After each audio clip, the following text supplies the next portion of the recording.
Mãe, senta ali no canto, por favor. A voz do meu filho saiu abafada, sem coragem de encontrar meus olhos. Eu sou Dalva, uma viúva de 68 anos. O que eles não sabiam é que meu silêncio tinha prazo. O cheiro de peru assando com alecrim e o perfume doce da rabanada que eu mesma preparei e trouxe já tomavam conta do ar. Era o cheiro do Natal na casa do meu filho, Ricardo.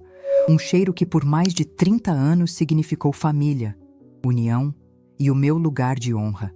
Desde que meu Heitor se foi, há 10 anos, essa noite se tornou ainda mais sagrada. Era a minha reafirmação de que eu ainda tinha um pilar, uma base, uma família. Naquela noite, eu escolhi meu melhor vestido, um azul marinho que Heitor dizia que realçava a cor dos meus olhos. Passei um batom discreto, ajeitei os cabelos brancos com capricho e saí de casa sentindo aquele calorzinho no peito. A expectativa de ver os netos, de rir das piadas do meu filho e de me sentir mais uma vez a matriarca da família que construí com tanto amor. Mas o calorzinho se transformou numa pedra de gelo assim que entrei na sala de jantar. A mesa estava posta com a toalha de linho que dei de presente de casamento a eles, os pratos de louça que eram da minha mãe. E lá, na cabeceira, no lugar que sempre foi meu, estava sentada Marisa, a mãe da minha nora, Simone. Ela usava um vestido vermelho espalhafatoso, cheio de brilhos, e gesticulava com uma taça de vinho na mão, contando uma história qualquer que fazia meu filho e minha nora sorrirem com uma atenção que eu raramente recebia. Por um instante, achei que era um engano, que Ricardo me pediria para esperar um minuto enquanto ajeitava as coisas. Mas não. Ele se aproximou, pegou o pesado pacote de presentes da minha mão e, com o rosto virado para o lado, soltou a frase que quebrou meu coração em 1000 pedaços. Mãe, senta ali no canto, por favor. Ele apontou com o queixo para uma cadeirinha de madeira desconfortável, que geralmente ficava na varanda, espremida entre o aparador e a porta da cozinha. Não era um lugar na mesa. Era um castigo, uma declaração de que eu não pertencia mais àquele círculo. Senti o sangue subir ao rosto, uma vontade imensa de chorar, de gritar, de perguntar por que ele estava fazendo aquilo, mas engoli o choro. Minha avó sempre dizia que em certas situações a nossa dignidade é a única arma que temos. Respirei fundo e, sem dizer uma palavra, caminhei até o canto. A madeira da cadeira rangeu quando me sentei. Daquela perspectiva, eu via as costas de todos. Via os ombros do meu filho, a nuca da minha nora, o riso exagerado de Marisa. Ninguém se virou. Ninguém me incluiu na conversa. Eu me tornei invisível. A dor que senti era física. Parecia que uma mão gelada apertava meu peito, dificultando a respiração. Eu olhava para as minhas mãos, pousadas no meu colo, e lembrava de quantas vezes aquelas mesmas mãos embalaram Ricardo, quantas vezes cozinharam seus pratos favoritos, quantas vezes seguraram sua mão quando ele estava com medo. E agora, o filho que eu criei me colocava de lado como um móvel velho que já não combina mais com a decoração. O jantar foi servido. Pratos passavam de mão em mão na mesa principal. O arroz com passas, a farofa rica, o salpicão cremoso. Ninguém se lembrou de me oferecer. Foi a minha neta mais nova, a pequena Júlia, de 7 anos, que notou. Vovó Dalva, você não vai comer? Ela perguntou com sua vozinha inocente. O silêncio que se seguiu foi pesado. Simone, minha nora, forçou um sorriso e disse: Claro que vai, filha. A vovó só está um pouco quieta hoje. Ela se levantou, montou um prato para mim com as sobras de qualquer jeito e o colocou na minha frente, na mesinha de canto, como se estivesse alimentando um cachorro. Comi em silêncio, cada garfada parecia areia na minha boca. A humilhação era um gosto amargo que se misturava à comida. Enquanto eles riam e conversavam, comecei a observar. A raiva, fria e cortante, começou a tomar o lugar da tristeza. Eu via a forma como Ricardo olhava para Marisa com admiração. Via como Simone exibia a pulseira de ouro que a mãe lhe dera de presente. Entendi tudo. Aquilo não era um simples esquecimento. Era uma troca. Marisa, com seu dinheiro e sua influência, oferecia ao meu filho e à sua esposa um status que eu, uma simples professora aposentada, não podia dar. Em troca, eles lhe davam o meu lugar, a minha história, o meu título de matriarca. Eles estavam me apagando aos poucos, e o que doía mais era a covardia do meu filho, que nem sequer conseguia me olhar nos olhos. Ele sabia que estava me apunhalando pelas costas. Foi nesse momento, remoendo a injustiça, que uma lembrança do meu falecido Heitor veio à mente com uma clareza impressionante. Ele sempre me dizia: Dalva, minha querida, nunca deixe ninguém diminuir o valor do seu conhecimento. O que você tem na cabeça vale mais do que qualquer conta bancária. Naquele instante, algo mudou dentro de mim. A vítima deu lugar à estrategista. A dor se transformou em combustível. Eu não ia chorar. Eu não ia reclamar. Eu ia agir. O jantar se arrastou. Chegou a hora da sobremesa. O pavê, o manjar de coco, o bolo. Novamente fui esquecida. Foi então que meu celular, silencioso dentro da bolsa, começou a vibrar. Eu o peguei e vi o nome no visor. Era a ligação que eu esperava há dias. Um sorriso discreto, o primeiro da noite, brotou nos meus lábios. Deixei tocar mais uma vez o som da vibração na madeira da cadeira, chamando uma atenção sutil. Ricardo olhou para trás, irritado com a interrupção. Quando todos estavam me olhando, atendi. Fiz questão de colocar no viva voz, num volume que todos pudessem ouvir claramente. Alô? Eu disse com uma voz firme, que nem parecia a minha. Do outro lado da linha, uma voz masculina e profissional respondeu: Dona Dalva, aqui é o Dr. Monteiro. Só para confirmar o nosso combinado para amanhã de manhã, às 9 horas. Eu me ajeitei na cadeira, endireitei as costas e respondi em alto e bom som, saboreando cada palavra.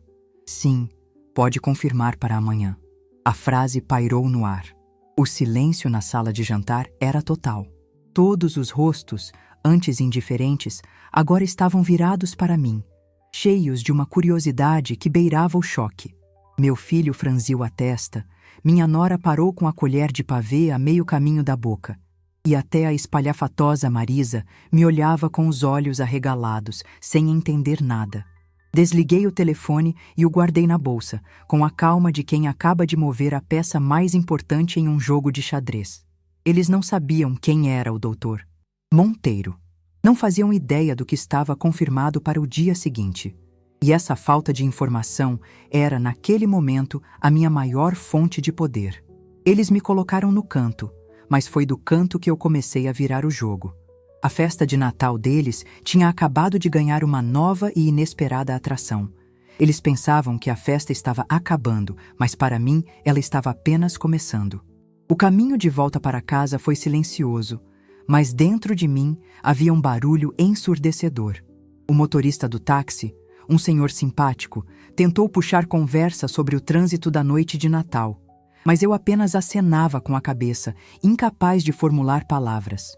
Minha mente estava a 1000 por hora, repassando a cena humilhante na sala de jantar. A imagem do meu filho me apontando o canto, o sorriso vitorioso de Marisa, a indiferença de Simone. Cada detalhe era um pequeno caco de vidro se cravando na minha memória. Ao chegar ao meu prédio, o porteiro, seu Afonso, me desejou Feliz Natal, com um sorriso genuíno. Foi o primeiro gesto de calor humano que recebi naquela noite, e senti um nó na garganta. Agradeci com a voz um pouco trêmula e subi. Meu apartamento, pequeno e arrumado, me abraçou. O cheiro dos meus livros, o barulho familiar da geladeira antiga, a poltrona gasta onde eu e Heitor passamos tantas noites conversando. Ali, naquele espaço, eu não era um estorvo. Eu era a dona, a rainha. A dor da humilhação ainda estava lá, mas agora ela tinha uma companhia, a clareza. Não tirei o vestido nem me sentei para descansar. Fui direto para o pequeno escritório que Heitor mantinha. As coisas dele continuavam quase intocadas. Eu limpava, organizava, mas nunca tive coragem de me desfazer de seus papéis. Ele era um homem metódico, um engenheiro que acreditava na ordem e na prevenção. Prevenir é melhor que remediar, minha Dalvinha. Ele sempre dizia com aquele jeito carinhoso. Abri a última gaveta do seu pesado armário de mogno. Lá no fundo, sob pilhas de manuais técnicos e notas fiscais amareladas, estava uma pasta de couro azul que eu não abria há anos. O título, escrito com a caligrafia elegante do meu marido, dizia: Nosso futuro. Meu coração acelerou. Com as mãos trêmulas, abri a pasta sobre a escrivaninha. Dentro havia documentos, apólices de seguro de vida que eu já havia resgatado, títulos de previdência e, por último, a escritura de um imóvel. A casa do meu filho. A casa onde eu fui humilhada naquela noite. Eu sabia que Heitor e eu tínhamos comprado aquele terreno e construído a casa com o suor do nosso trabalho. Sabia que a demos a Ricardo como um presente quando ele se casou. O que eu não lembrava, ou talvez nunca tenha me atentado, eram os detalhes do documento. Meus olhos, já cansados, percorreram as cláusulas legais. O ar me faltou por um segundo. A casa não estava no nome de Ricardo. Heitor, em sua infinita sabedoria, e talvez com uma desconfiança que eu nunca tive, havia feito um contrato de usufruto vitalício. A propriedade legal ainda era nossa, minha e dele. Com o seu falecimento, ela se tornou inteiramente minha. Ricardo e sua família eram os usufrutuários, tinham o direito de morar, de usar o imóvel, mas não de vendê-lo, não de alterá-lo sem minha permissão. A casa, legalmente, ainda era minha. Aquele papel, frio e oficial, era um escudo, uma fortaleza.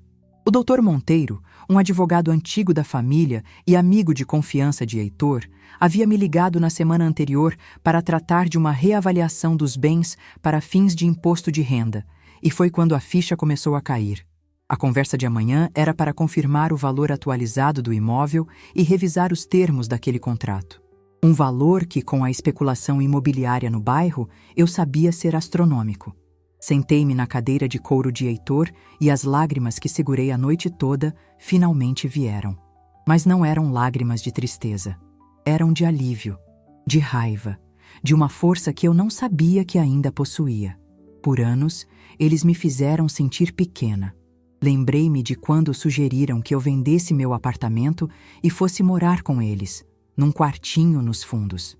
Para a senhora não ficar sozinha, mãe, Ricardo disse, com uma falsa preocupação. Hoje eu entendia que a intenção não era cuidar de mim, mas controlar meu patrimônio, juntar tudo sob o teto deles. Lembrei-me das inúmeras vezes que minhas opiniões foram descartadas como coisa de gente antiga. Quando os aconselhei a não fazerem aquele empréstimo para comprar um carro de luxo, Ricardo riu. A senhora não entende de finanças, mãe. O mundo mudou. Meses depois, ele me pediu dinheiro emprestado para cobrir o rombo no orçamento. E eu, como sempre, ajudei. Eles me viam como um caixa eletrônico sentimental, uma cozinheira de luxo nos fins de semana, uma avó para entreter as crianças quando lhes era conveniente. A Dalva professora, a mulher que administrou a casa por 40 anos, a parceira de um engenheiro brilhante, essa mulher eles haviam enterrado junto com meu marido. A percepção que eles tinham de mim era a de uma velhinha frágil, um pouco senil, vivendo de uma aposentadoria modesta, presa ao passado. A realidade, que eu mesma estava redescobrindo, era bem diferente. Eu não era frágil, eu era resiliente. Sobrevivi à perda do amor da minha vida. Aprendi a lidar com a burocracia, com os bancos, com a manutenção de um apartamento sozinha. Eu não era senil. Eu lia um livro por semana, fazia palavras cruzadas para exercitar a mente, acompanhava o noticiário e tinha opiniões firmes sobre política e economia. E minha aposentadoria não era tão modesta assim. Heitor havia me deixado bem amparada, com investimentos que eu administrava com a mesma prudência que ele me ensinou. Eles viam a casca, a senhora de cabelos brancos e mãos enrugadas. Não enxergavam a mulher por dentro, a mente que continuava afiada, o coração que, embora ferido, ainda era forte. A humilhação de hoje tinha sido a gota d'água, o choque elétrico que me despertou de uma longa letargia. Eu havia permitido que eles me diminuíssem, por amor, por medo da solidão. Mas o amor não pode exigir a anulação de quem somos. Com a escritura na mão, a noite se transformou em planejamento. Eu não seria cruel. Não seria como eles. Não os expulsaria de casa na véspera de Ano Novo. Minha vingança não seria um ato de raiva, mas uma lição de valor. Uma aula de respeito que eu, como professora, sabia que era hora de aplicar. Meu plano começou a tomar forma, claro e límpido como água. O primeiro passo era a reunião com o Dr. Monteiro. Eu precisava de todos os dados, todos os valores, todas as informações legais na ponta da língua. O segundo passo seria usar essa informação não como uma ameaça, mas como uma alavanca para uma mudança. A notícia de que a vovó esquecida no canto era, na verdade, a proprietária do chão que eles pisavam, seria a bomba atômica que eu lançaria, não para destruir, mas para reconfigurar todo o campo de batalha familiar. Eles idolatravam Marisa pelo seu poder financeiro? Pois eu lhes mostraria que o verdadeiro poder, muitas vezes, está guardado em silêncio numa pasta de couro azul. Passei o resto da madrugada organizando meus pensamentos e documentos. O sol começou a raiar, pintando o céu de laranja e rosa. Pela primeira vez em muito tempo, eu não me sentia sozinha. Sentia a presença de Heitor ali, orgulhoso, como se sussurrasse no meu ouvido. É isso, minha Dalvinha. Mostre a eles a mulher com quem eu me casei. Preparei um café forte, tomei um banho demorado e escolhi uma roupa sóbria, mas elegante. Um tailleur cinza que me dava um ar profissional. Ao me olhar no espelho, não vi a senhora humilhada da noite anterior. Vi uma mulher que conhecia seu valor e que estava prestes a lembrar aos outros qual era o lugar dela. O telefone tocou. Era Ricardo. A voz dele era uma mistura de curiosidade e irritação. Mãe, que história é essa de ligação ontem à noite? Quem é esse doutor? A Marisa ficou perguntando. Todo mundo ficou sem entender nada. Respirei fundo e respondi com a voz mais calma e controlada que consegui. Apenas negócios, meu filho. Assuntos meus. A perplexidade na voz dele do outro lado da linha foi música para os meus ouvidos. Eles não tinham a menor ideia do que estava por vir. O tempo de ser invisível havia acabado. Eles me deram um cantinho na festa. Eu ia dar a eles um novo conceito de lar. A reunião com o Dr. Monteiro foi melhor do que eu esperava. O escritório dele, no centro da cidade, era um daqueles lugares que cheiram a confiança e a tradição. Livros de capa de couro, móveis de madeira escura e um silêncio que impunha respeito. Ele me recebeu com um abraço afetuoso. Dalva, você está ótima. Heitor ficaria orgulhoso de ver a sua força. Aquelas palavras foram um bálsamo. Sentei-me e por quase 2 horas ele me explicou cada detalhe da minha situação legal. A casa não só era legalmente minha, como o contrato de usufruto tinha cláusulas muito específicas que Ricardo e Simone, na pressa de se mudarem, provavelmente nunca leram. Qualquer alteração estrutural, qualquer negócio envolvendo o imóvel, precisava da minha assinatura. E o valor? O valor. Quando o Dr. Monteiro me mostrou a estimativa de mercado, baseada em vendas recentes na região, minhas mãos suaram. O número era tão alto, tão absurdamente superior a tudo que eu imaginava, que tive que ler 2 vezes. Aquilo não era apenas uma casa, era uma fortuna, era poder. E então, Dalva? Ele perguntou com um olhar perspicaz. O que você pretende fazer? Eu respirei fundo e olhei para a foto de Heitor na estante dele. Vou fazer o que Heitor faria, meu amigo. Vou proteger o que é meu e garantir o devido respeito. Meu primeiro movimento foi executado no dia seguinte. Peguei o telefone e, com a voz mais neutra e casual que consegui ensaiar, liguei para minha nora. Simone, querida, tudo bem? Feliz Natal atrasado. A voz dela do outro lado era contida, desconfiada. Oi, dona Dalva, tudo bem? O Ricardo me contou que o seu telefonema era sobre negócios.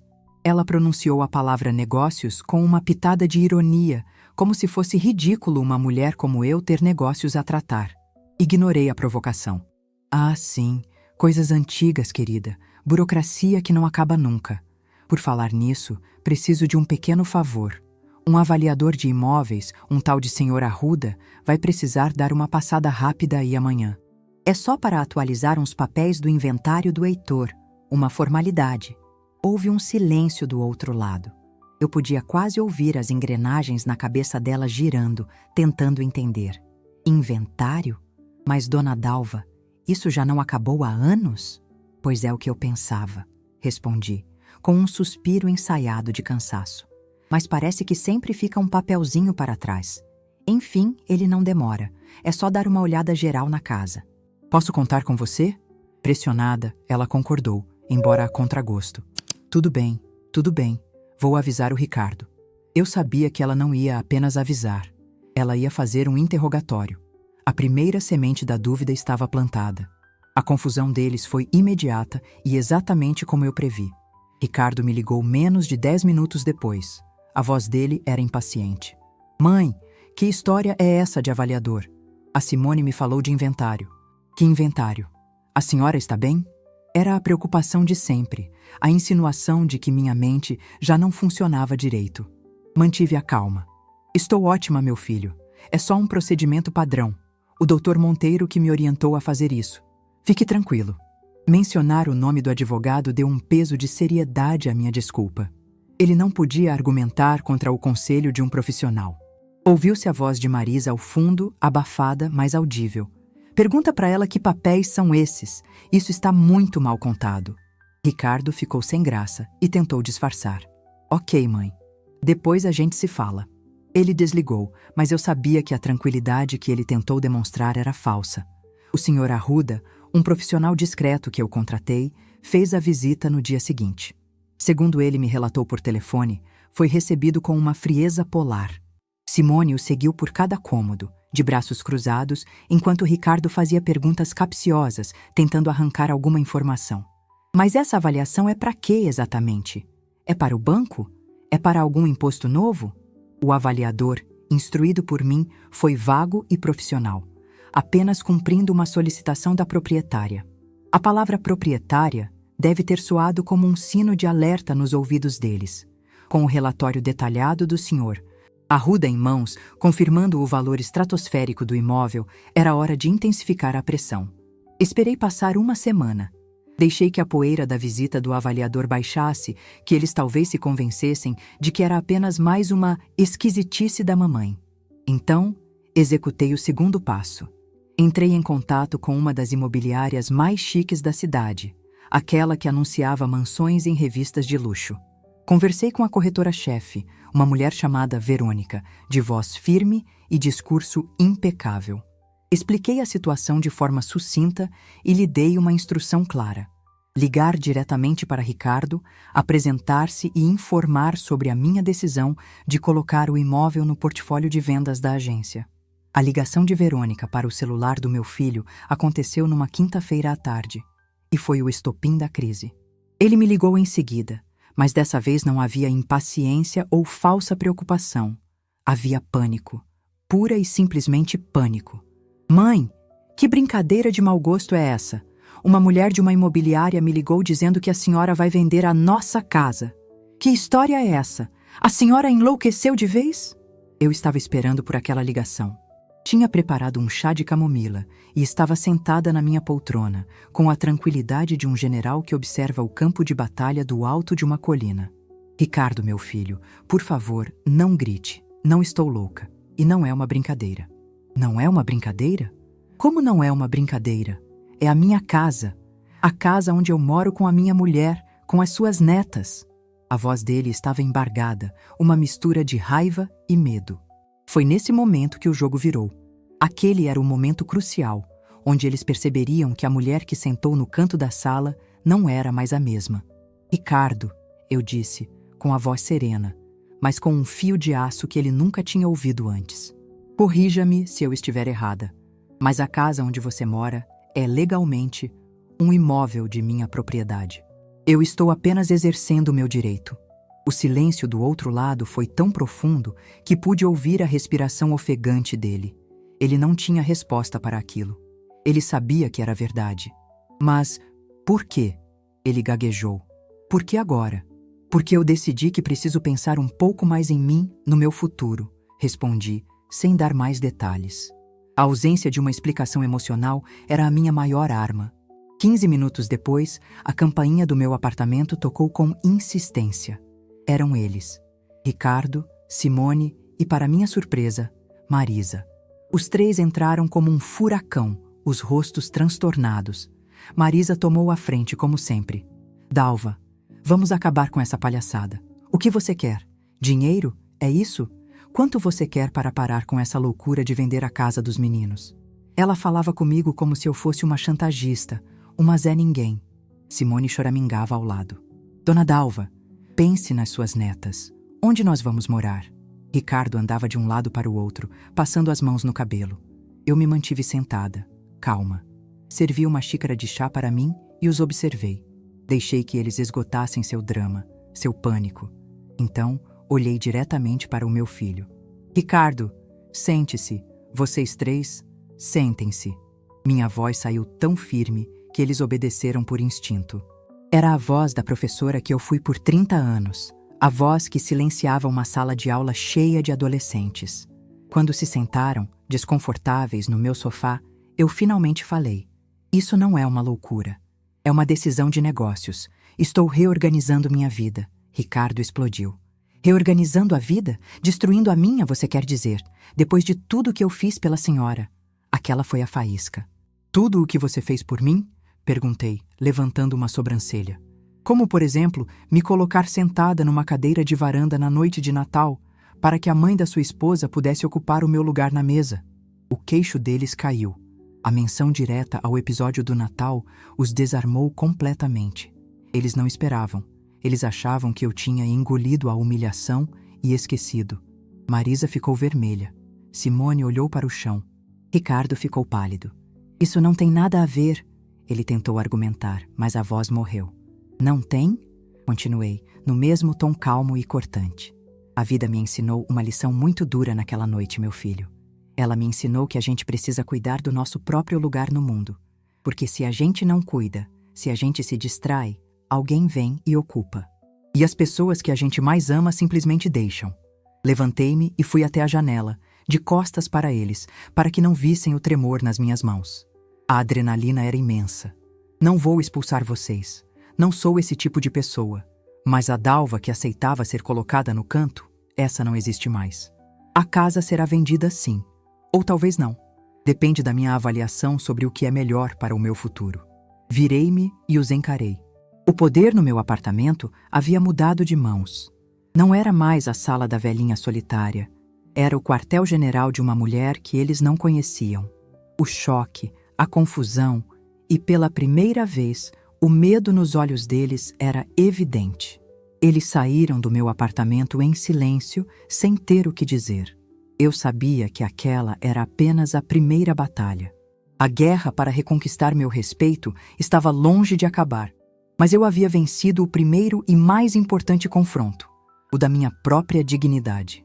O silêncio que se seguiu à saída deles foi denso, pesado. Eu sabia que não era o fim, era apenas o intervalo entre os rounds. Eles não iriam simplesmente aceitar a derrota. Eles iriam se reagrupar, traçar uma nova estratégia e voltar a atacar. Eu podia imaginá-los perfeitamente, sentados na sala de jantar da minha casa, a mesa farta agora sendo o palco de um conselho de guerra. Marisa, com sua mente pragmática e fria, estaria ditando as ordens, furiosa por ter seu poderio financeiro desafiado por uma velha gagá. Simone estaria chorando, não por remorso, mas por medo de perder o conforto, o status. E Ricardo, meu filho, estaria no meio do fogo cruzado, dividido entre a vergonha recém-descoberta e a lealdade comprada pela esposa e pela sogra. A primeira consequência concreta para eles não foi uma ordem de despejo, mas algo muito pior: a incerteza. A terra firme sob seus pés tinha se transformado em areia movediça, e era eu, a mulher que eles puseram no canto, quem controlava o desmoronamento. As tentativas de reverter a situação não demoraram, e vieram exatamente como eu previ. A primeira a agir foi Marisa. Ela me ligou no dia seguinte, a voz melosa, completamente diferente da mulher arrogante que esteve no meu apartamento. Dalvinha, querida, pensei muito na nossa conversa. Acho que ficamos todos de cabeça quente. O Natal mexe com as emoções, não é mesmo? Eu permaneci em silêncio, deixando que ela se enredasse na própria teia. Olha, para acabar com esse mal-entendido e garantir a paz da família, eu quero te fazer uma proposta. Uma proposta de mulher para mulher. Eu compro a casa, te dou 700 mil reais, à vista. Você fica com um bom dinheiro para fazer suas viagens, seus projetos e deixa os meninos em paz. O que me diz? Eu quase ri. 700 mil. Era uma quantia considerável, mas, de acordo com a avaliação do senhor, Arruda não chegava a ser nem um terço do valor real do imóvel. Ela estava me testando, me tratando como uma ignorante, desesperada por qualquer trocado. Marisa, respondi com uma calma que a desestabilizou. Agradeço a sua generosidade, mas acho que seus cálculos estão um pouco defasados. A avaliação que tenho em mãos fala em algo mais próximo de 2,5 milhões de reais. Mas de qualquer forma, o imóvel não está à venda para você. Eu podia ouvir a respiração dela engasgando do outro lado. 2,5 milhões? Que absurdo! Que avaliação é essa? Ela gaguejou. A avaliação de um profissional, Marisa. Algo que talvez você devesse usar mais vezes. E desliguei o telefone, deixando-a atordoada com a informação. O segundo a tentar foi Ricardo. Ele apareceu na minha porta no fim da tarde, sozinho. O rosto dele estava abatido, os olhos fundos. Ele não veio com raiva, mas com a arma mais perigosa que um filho pode usar contra uma mãe: a chantagem emocional. Ele falou sobre o pai, sobre como o Heitor amava aquela casa, sobre as memórias que eles construíram ali. Pai construiu essa casa para mim, mãe, para a família dele. Não, Ricardo, corrigi suavemente. Seu pai construiu esta casa para nossa família. E ele a manteve em meu nome por um motivo. Um motivo que só agora, depois de 10 anos, eu começo a entender de verdade. Ele baixou a cabeça, mas não desistiu. A senhora vai mesmo jogar seu único filho na rua? Vai deixar suas netas sem um teto? Tudo isso por causa de um mal-entendido no Natal? Por causa de um lugar na mesa? Aquele era o ponto. O ponto em que eu precisava revelar não apenas a minha força, mas a extensão dela. Era hora de quebrar o espelho que refletia a imagem que eles criaram de mim e mostrar quem eu realmente era. Ricardo, olhe para mim, pedi, e ele levantou os olhos, marejados de lágrimas de crocodilo. Você acha mesmo que isso é sobre um lugar na mesa? Aquilo foi apenas o sintoma, meu filho. O estopim. A doença é muito mais profunda. É sobre respeito. É sobre valor. É sobre vocês terem olhado para mim por anos e enxergado apenas um fardo, uma velhinha que podiam manobrar e usar como quisessem. Fui até a escrivaninha de Heitor e peguei a pasta azul. Coloquei-a sobre a mesa de centro entre nós dois. Você acha que eu decidi vender a casa por impulso? Por birra? Ricardo, eu não sou uma criança. Sou uma mulher que, além de ser sua mãe, administrou as finanças desta família ao lado do seu pai por 40 anos. Abri a pasta e tirei o relatório de avaliação. Coloquei-o na frente dele. Aqui, leia. 2,650 mil reais. Esse é o valor do chão que você pisa e que chama de seu. Os olhos dele se arregalaram, percorrendo o documento, vendo o carimbo, a assinatura do avaliador. O queixo dele tremeu. E isso, continuei, tirando outros papéis, extratos de fundos de investimento, apólices, é o resto, o que seu pai me deixou, o que eu administrei e fiz render nesses 10 anos em que vocês achavam que eu vivia de uma aposentadoria de professora. O choque no rosto dele foi a minha vitória. Não era uma vitória alegre, mas era necessária. Era a demolição de uma mentira. Eu não preciso do dinheiro desta casa para viver, Ricardo. Graças a Deus e à inteligência do seu pai, eu tenho mais do que o suficiente para viver o resto da minha vida com um conforto que você nem imagina. Vender a casa não é um ato de desespero, é uma escolha. É o capital que eu decidi usar para criar algo novo. Uma fundação com o nome do seu pai para dar bolsas de estudo a jovens engenheiros. Uma viagem de volta ao mundo para conhecer todos os lugares que eu e ele sonhamos em visitar. Projetos. Um futuro. O meu futuro. Um futuro que não depende da aprovação de vocês. O silêncio que se instalou era pesado, cheio de palavras não ditas, de anos de engano. A imagem da mãe frágil, dependente, que vivia de memórias, se desfez em pó diante dos olhos dele. No lugar dela, surgiu uma mulher poderosa, independente, com um patrimônio e, mais importante, com um plano. Vocês se curvaram ao dinheiro da Marisa, eu disse, com a voz firme, mas sem raiva. Vocês trocaram o amor e o respeito por presentes caros e pela ilusão de status. Pois bem, agora vocês vão ter que lidar com a realidade de que a matriarca desta família, a verdadeira dona do poder, sempre fui eu. Vocês é que estavam cegos demais para ver. Ricardo não conseguiu dizer uma palavra. Ele apenas olhava para os papéis, depois para mim, como se me visse pela primeira vez. A vergonha em seu rosto era palpável. A humilhação que ele me fez sentir no Natal era agora um espelho refletido nele. Ele se levantou, cambaleando, e saiu sem se despedir. Eu sabia que ele estava voltando para a casa, para contar a Simone e Marisa a terrível notícia. A velhinha que eles subestimaram era, na verdade, a rainha do tabuleiro. A dinâmica de poder não estava apenas mudando, ela tinha sido invertida de forma brutal e definitiva. Naquela noite, eles voltaram, os três.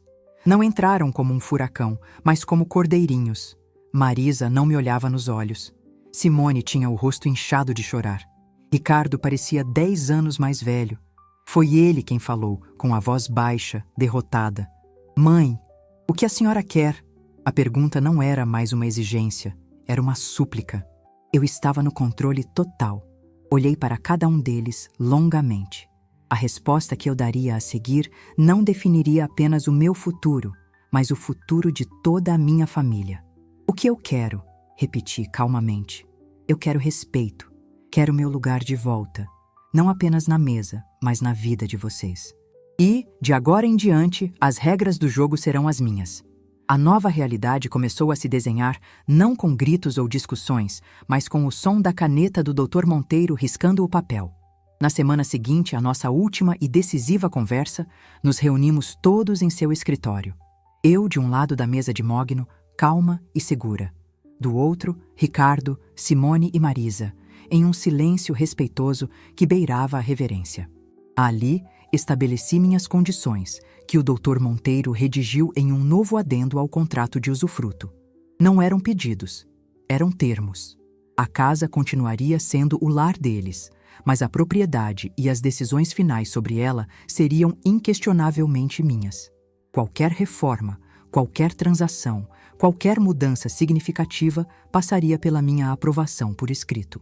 Além disso, uma cláusula simbólica, mas para mim, a mais importante.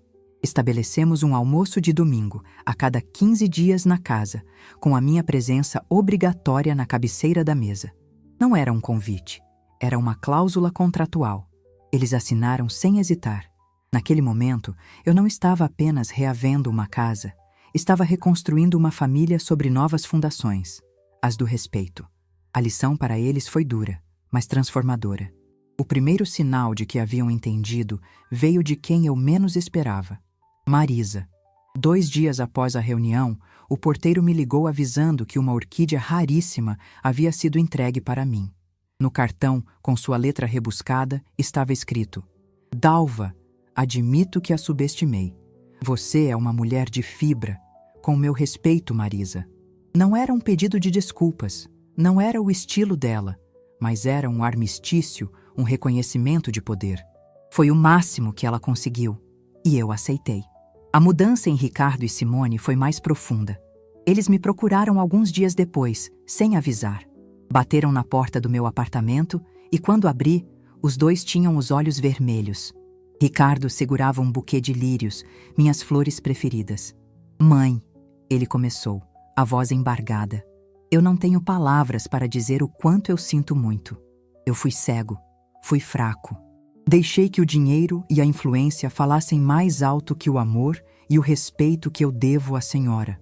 Eu falhei como filho, e a vergonha que eu sinto, principalmente por aquela noite de Natal, é algo que vou carregar para sempre. A senhora me perdoa? Simone, ao lado dele, chorava em silêncio. Dona Dalva, eu fui tão injusta. Eu tive inveja da sua relação com o Ricardo, da sua história. Em vez de aprender com a senhora, eu tentei te apagar. Me perdoa, por favor. As lágrimas deles, desta vez, eram genuínas.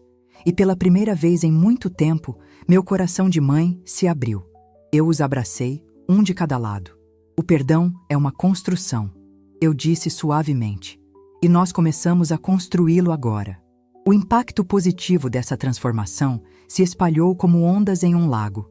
Nosso primeiro almoço de domingo sob as novas regras foi um marco. Cheguei e encontrei a mesa posta, com o meu lugar de honra na cabeceira, impecavelmente arrumado. Marisa também estava lá, mais contida. e fez questão de me cumprimentar com um aceno de cabeça respeitoso. Durante a refeição, Ricardo fazia questão de me incluir em todas as conversas, pedindo minha opinião sobre política, sobre os estudos das netas. Simone preparou meu prato favorito, moqueca de camarão, e fez questão de me servir primeiro. Mas a mudança mais bonita foi nas minhas netas. Vendo a reverência com que seus pais e a outra avó me tratavam, elas passaram a me ver com outros olhos. Júlia, a mais nova, sentou-se no meu colo depois do almoço e pediu: "Vovó Dalva, conta de novo a história de quando a senhora viajou de trem com o vovô Heitor?" Elas não me viam mais como a vovó boazinha e quieta, mas como uma figura de força, uma contadora de histórias, a matriarca da família. Naquele dia, a comida tinha mais sabor, as risadas eram mais verdadeiras, e o amor, que parecia perdido, circulava novamente entre nós, agora purificado pelo respeito. Na solidão do meu apartamento, com a noite caindo, eu me permiti refletir sobre toda essa jornada. Peguei o porta-retratos com a foto do meu casamento, eu e Heitor, tão jovens, cheios de sonhos. A dor da humilhação que senti no Natal parecia ter acontecido em outra vida. Foi uma dor necessária, o fogo que me forjou de novo. Percebi que por 10 anos eu vivi um luto que não era só pela perda do meu marido, mas pela perda de mim mesma. Eu tinha me tornado a viúva de Heitor, a mãe de Ricardo, a vovó Dalva. A mulher Dalva, com seus próprios desejos, sua inteligência e sua força, tinha sido soterrada sob esses papéis. Aquele ato de crueldade do meu filho, por mais doloroso que tenha sido, foi o que me devolveu a mim mesma. Heitor não me deixou apenas bens materiais. Ele me deixou o maior dos tesouros, a certeza do meu próprio valor. Ele sempre acreditou na minha força, mesmo quando eu duvidava. E ao lutar pelo meu lugar na mesa, eu estava, na verdade, honrando a memória dele e a mulher que ele amou. Com a paz restabelecida, era hora de olhar para o futuro. Anunciei minha decisão final em um dos nossos almoços de domingo. "Eu não vou vender a casa", disse, e vi o alívio profundo nos olhos de Ricardo e Simone. "Ela é o lar de vocês, o legado do seu pai, mas ela é também a minha segurança, o símbolo do meu lugar nesta família. Ela fica sob as nossas novas regras." Então, abri minha pasta sobre a mesa, mas desta vez não continha contratos, e sim sonhos. Mostrei a eles o projeto final da Fundação Heitor Bastos, que eu iria financiar com meus outros investimentos para ajudar jovens de baixa renda a cursarem engenharia. Os olhos do meu filho se encheram de orgulho. Em seguida, tirei de dentro de um envelope uma passagem de avião. "E este", anunciei com um sorriso, "é o começo do meu outro projeto." Era uma passagem só de ida para Lisboa, o primeiro de 12 destinos que eu planejava visitar no próximo ano. Eles ficaram em choque, mas um choque feliz.